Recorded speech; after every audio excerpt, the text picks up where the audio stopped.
안녕하세요. 오늘은 사법부의 의미와 역할에 대해서 살펴보도록 하겠습니다.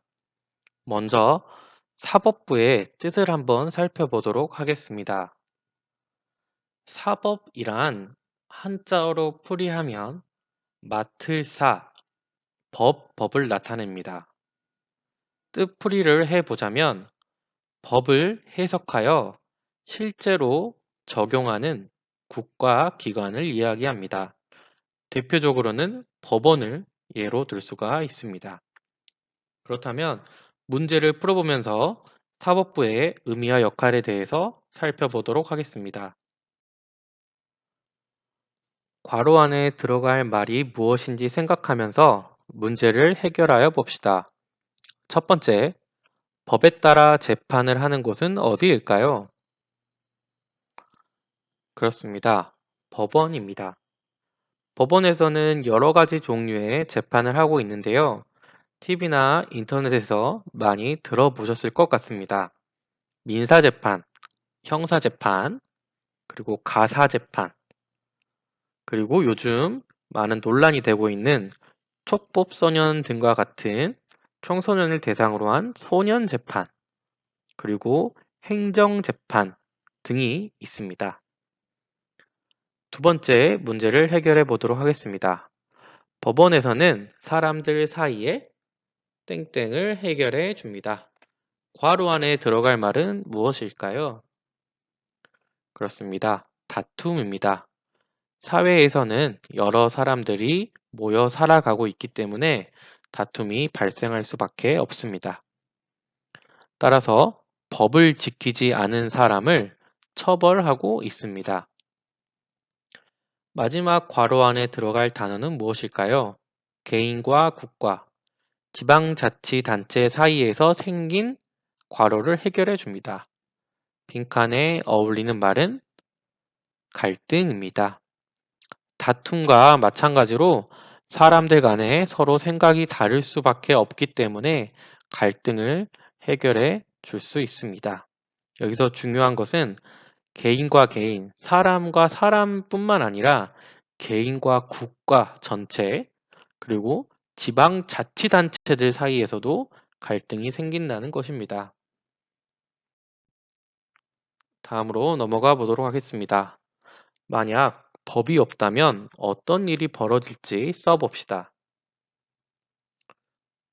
법이 없다면 사람들 사이의 갈등을 해결해 줄 수 있는, 신뢰할 수 있는 믿음직한 기관이 없어지는 것입니다. 따라서 여러 가지 일들이 벌어질 수 있는데요.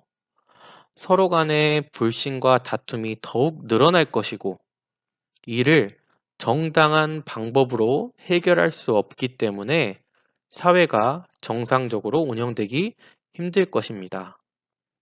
왜냐하면 누구나 만족할 수 있고 납득할 수 있는 결론을 내려줄 수 있는 정당한 기관이 없기 때문입니다. 또 한편으로는 힘이 센 누군가에 의해서 일이 결정될 수 있는 사회가 될 수도 있다는 것입니다. 법이 없기 때문에 권력이 많거나 돈이 많은 누군가에 의해서 일이 불합리하게 결정될 수도 있을 것 같습니다. 따라서 우리 사회에서는 법이 반드시 필요하다고 할 수 있겠습니다. 퀴즈를 통해 오늘 배운 내용을 정리해 보도록 하겠습니다. 공정한 재판을 위해 어떤 노력들을 하고 있나요? 여러 가지 노력들을 하고 있는데요. 첫 번째로 법원이 정부나 국회에서 독립되어 외부의 영향이나 간섭을 받지 않을 수 있습니다. 공정한 재판을 위해서 법원이 독립되어 있다는 것입니다. 두 번째, 법관은 개인적인 의견이 아니라 헌법과 법률에 따라 공정한 판결을 내려야 됩니다. 이 이야기는 법관이 자신의 친밀도나 관계에 의해서 재판에 대한 판결을 내리는 것이 아니라 정당한 법에 의해서 오롯이 판결을 내려야 된다는 뜻입니다. 그리고 특별한 경우를 제외하고는 재판 내용을 공개하여 모두가 볼 수 있도록 하고 있습니다. 마지막으로 한 사건에 원칙적으로 3번까지 재판을 받을 수 있도록 하고 있습니다. 억울한 일이 없도록 3번까지 재판을 받을 수 있게 한 것입니다. 이를 삼심 제도라고 합니다. 두 번째 문제, 헌법재판소는 어떤 일을 하는 곳인가요? 헌법재판소에서는 여러 가지 일들을 하고 있는데요. 대표적으로 법률이 헌법에 어긋나지 않는지 판단하고 있습니다. 두 번째, 국가기관이 국민의 기본권을 침해했는지 판단합니다. 마지막으로 지위가 높은 공무원들, 예를 들어 대통령이나 국무총리와 같은 지위가 높은 공무원이 큰 잘못을 저질렀는지 판단하여 파면을 심판할 수도 있습니다. 탄핵과 관련된 일들을 심판하기도 하였습니다.